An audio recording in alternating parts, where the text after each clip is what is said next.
Hey, it's just so Trish. It is a virtual homeschool topic. Co-op topic. Oh my goodness, I can't even remember the name. It's my own program. Okay, so it's a virtual homeschool co-op topic of the week. And it is to homeschool convention or not to homeschool convention. That is the question. I love homeschool convention. I do. I love homeschool convention. And I also have a deep-seated I shouldn't go to homeschool convention. I love homeschool convention. It is crazy. It is just so nice to see the zillions of people there that are also in the boat with you, homeschooling the children, and everybody's normal. And, well, mostly. So, that was a joke. So, I love going. I love meeting the people. I love looking at the stuff. I mean, I just want to like bathe. This is my arena. And I don't like to go for one reason. Every time I go, I spend so much money. I mean, and if I go with the kids, oh, forget it. Mom, I love this science. I have stuff I've bought from homeschool convention. Yeah. We haven't even used. I opened one time. I need to use it for like my little guys. Eventually, I probably will. Those are like things I need to save. So, I love homeschool convention. I was like kind of shocked and I wasn't prepared for the fact that there are not always homeschool conventions everywhere. And they're definitely not international. You know, there are places that don't have them at all. So, I'm like, oh my goodness. I like going to homeschool convention because I love the speakers. Oh my goodness, I love the speaking things. The one year my husband came with me, and he actually got really caught up with the speakers and stuff. So he was like going to his own sessions, which is funny because he's kind of like, this is your arena. This is, you do the homeschooling. We're just here. And he was like, oh, this is good. I got to go to this one. I got to go to that one. A lot of times I will do the speaking or go to all the different like sessions going on. And by like the fourth session, my brain is just like.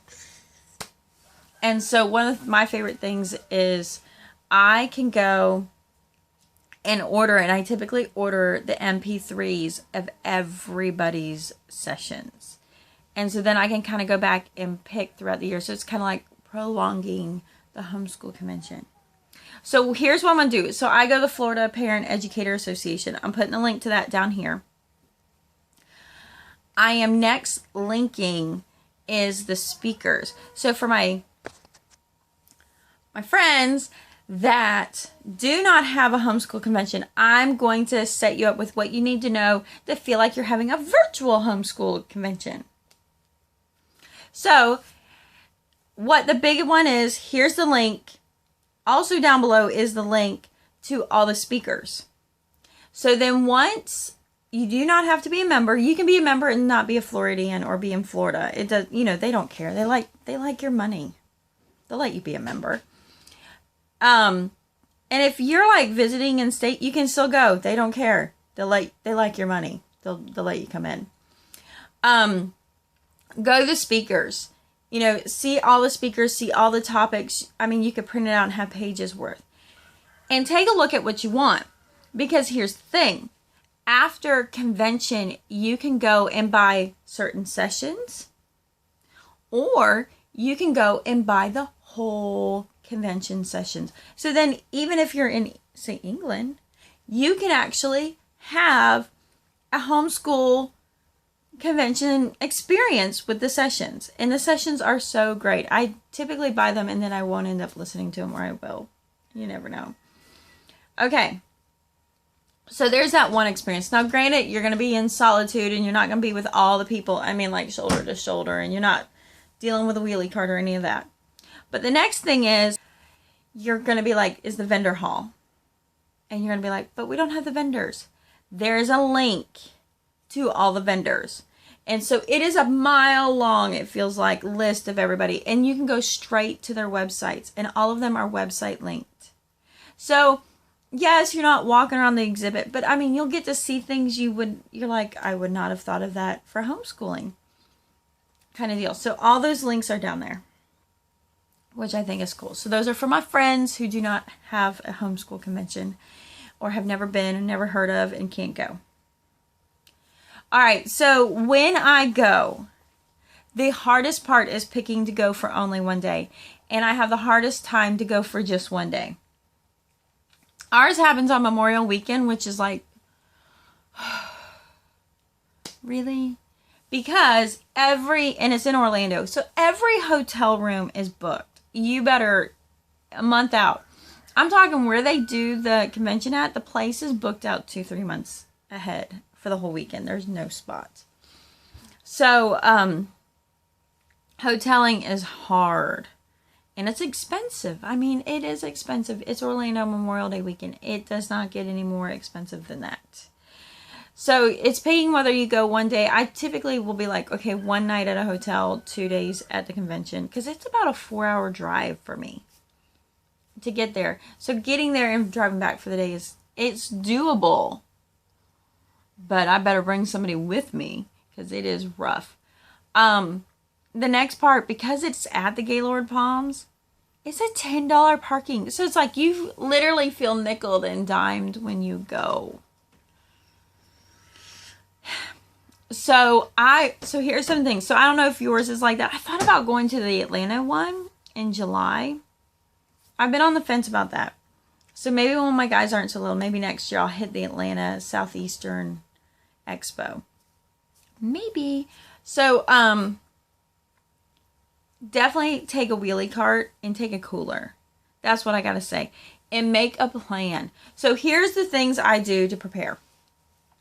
Our association will send a big catalog of convention. So it has all the sessions listed out, all the speakers, all of the vendors. It has a map, the floor map of the vendors. If I don't get it, I will print it up online because I can print it up online.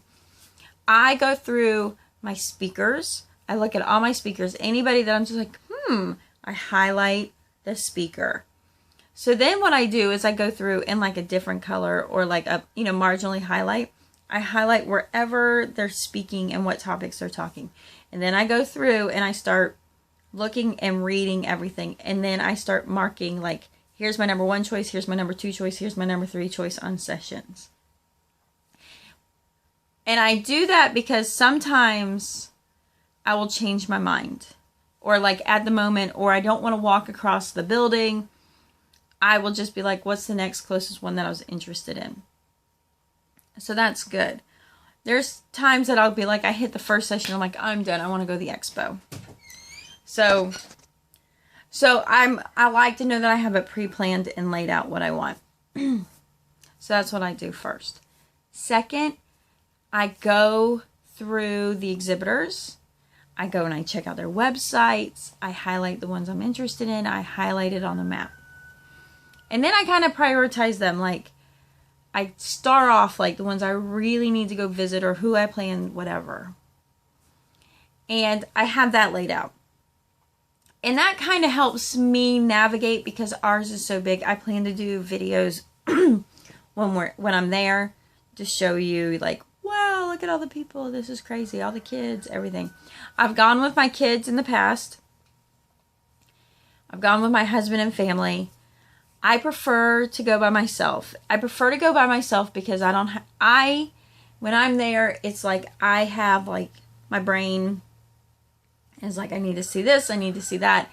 I need to worry, I'm thinking about 40 different things. The last thing I want to hear is are you done yet? When are we leaving? I'm hungry. I don't want to think and have to worry about everybody else while I'm in this mode. So I find that it's so much easier, and then I'm not distracted by they're ready to go, am I putting them out, anything like that. So I almost, because of that, like to go by myself, but that might be a personality thing kind of deal. So then definitely have comfortable shoes. This is not where you go to look cute. You are going to be exhausted. Make sure you bring a wheelie cart, because whether you intend to buy or not, you will end up with something to carry around. And if you are buying curriculum, you're going to end up with a lot of stuff to buy around. I mean, there's people that show up with wagons. I'll be taking one of those like little collapsible carts. And even if all I have is my purse and my lunch in there, I'm cool with that. So you definitely want to have one of those because sometimes you're walking a long way. So don't, flip-flops are going to wear you out. Bring food because you don't want to buy a $4 Starbucks coffee because you didn't prepare. It definitely helps to be prepared. They have all these little venues and they have food and everything there, but I mean, you're just, again, spending money, and it's just easier to have the snacks and stuff, especially if you have your kids with you. So, and then bring, you know, what I run into, I don't run data on my phone. I know. I don't run data. And sometimes I get kind of like, I wish I had internet. And that's the one nice thing. Like, if I really was curriculum shopping, I would be making sure I stayed at the hotel. Because if you stayed at the hotel, you have Wi-Fi. If you're not a hotel guest, you don't. Because you really kind of want to double check, like, what's your price. And that's the other part, too. If you have an idea what you're going to buy, make a list of what you're going to buy. And put the pricing on, like, where, like, Christian bookstore has it this price, I can get it Amazon, whatever. Do it across the board so you know what prices are. So when you're at convention, you can make sure you are getting a deal. Because one of the parts I ran into is, like, Apologia, typically across the board, 20% off, free shipping at convention. I know this. I mean, it's there. But Rainbow Resources and Christian Book last month, up until I think last Friday, had Apologia 28% off. Now, Christian Book, I have shipping. Rainbow Resources, $80. I don't have shipping.